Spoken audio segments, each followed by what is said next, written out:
एक शांत से गांव के किनारे, जहां एक विशाल और रहस्यमय जंगल फैला था, वहां दो सबसे अच्छे दोस्त रहते थे। बेन, एक जिज्ञासु लड़का जिसे जानवरों से प्यार था, और मिया, एक साहसी लड़की जिसकी सोच बहुत तेज थी। बेन के पास एक वफादार कुत्ता था, मैक्स, और मिया के पास एक चंचल तोता था, कोको। दोनों दोस्त पास के जंगल में घूमने जाते, लेकिन उन्हें चेतावनी दी गई थी कि जादुई जंगल में कभी न जाएं। किंवदंती थी कि उस जंगल में जादुई प्राणी और प्राचीन रहस्य छिपे हुए हैं। वहाँ के रक्षक एक समझदार बूढ़े उल्लू हूट थे, जो केवल साहसी और दयालु लोगों को ही दिखते थे। एक दिन सुबह मैक्स दौड़ता हुआ बेन के पास आया। उसके मुंह में एक सुनहरा पंख था। यह जादुई है, मिया ने उत्साहित होकर कहा। तभी कोको ने चीखा, जंगल जंगल, पंख के मालिक को ढूंढो। बेन और मिया समझ गए कि यह पंख जादुई जंगल के किसी प्राणी का हो सकता है। उन्होंने गांव की चेतावनियों की परवाह किए बिना उसे ढूंढने का फैसला किया। हम सावधान रहेंगे, बेन ने वादा किया, और मैक्स और कोको उनके साथ हो लिए। जैसे ही वे जादुई जंगल में दाखिल हुए, सब कुछ जीवंत महसूस होने लगा। पेड़ धीमे धीमे फुसफुसा रहे थे, फूल हल्के हल्के चमक रहे थे, और जानवर उन्हें ध्यान से देख रहे थे।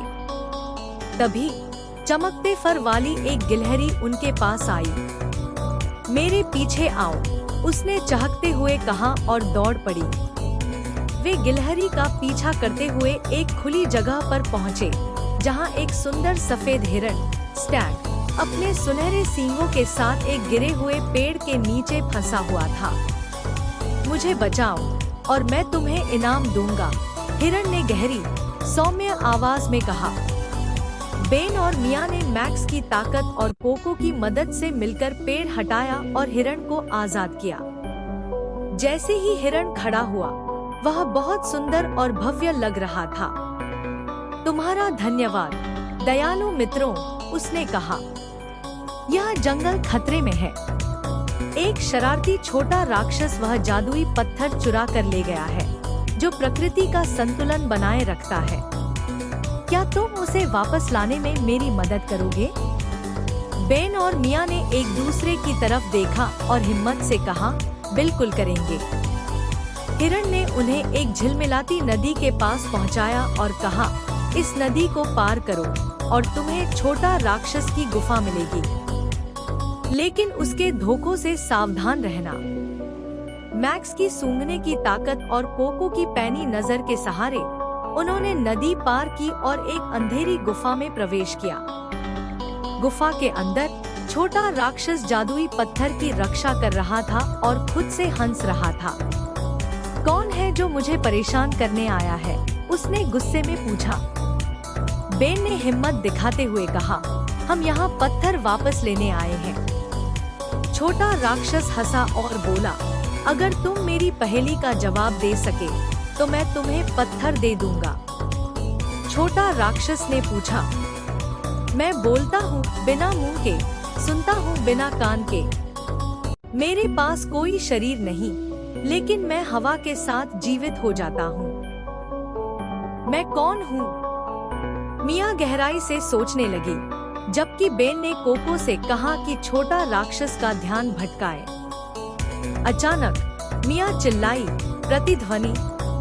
इसका उत्तर प्रतिध्वनि है। छोटा राक्षस का चेहरा गुस्से से लाल हो गया। तुम सही हो, उसने चीखते हुए कहा और पत्थर उनकी ओर फेंक दिया। दोस्त पत्थर को लेकर जल्दी से वापस लौटे। उन्होंने उसे जंगल के बीचों बीच रख दिया। जैसे ही पत्थर अपनी जगह पर रखा गया, पूरा जंगल प्रकाश और रंगों से भर गया। पक्षी गाने लगे, पेड़ खुशी से झूमने लगे और समझदार उल्लू हूट दिखाई दिया। तुमने साबित कर दिया कि तुम साहसी, दयालु और समझदार हो, हूट ने कहा। यह जंगल हमेशा तुम्हारा स्वागत करेगा। सूरज ढलते ही बेन, मिया, मैक्स और कोको अपने गांव लौटे। उन्होंने अपनी रोमांचक यात्रा को गुप्त रखने का फैसला किया, लेकिन हर बार जब वे कोई सुनहरा पंख या चमकता फूल देखते, वे मुस्कुराते और उस दिन को याद करते जब वे जादुई जंगल के नायक बने थे। समाप्त। दोस्तों, वीडियो अच्छी लगी हो तो लाइक करो, सब्सक्राइब करो और बेल नोटिफिकेशन का बटन दबाओ।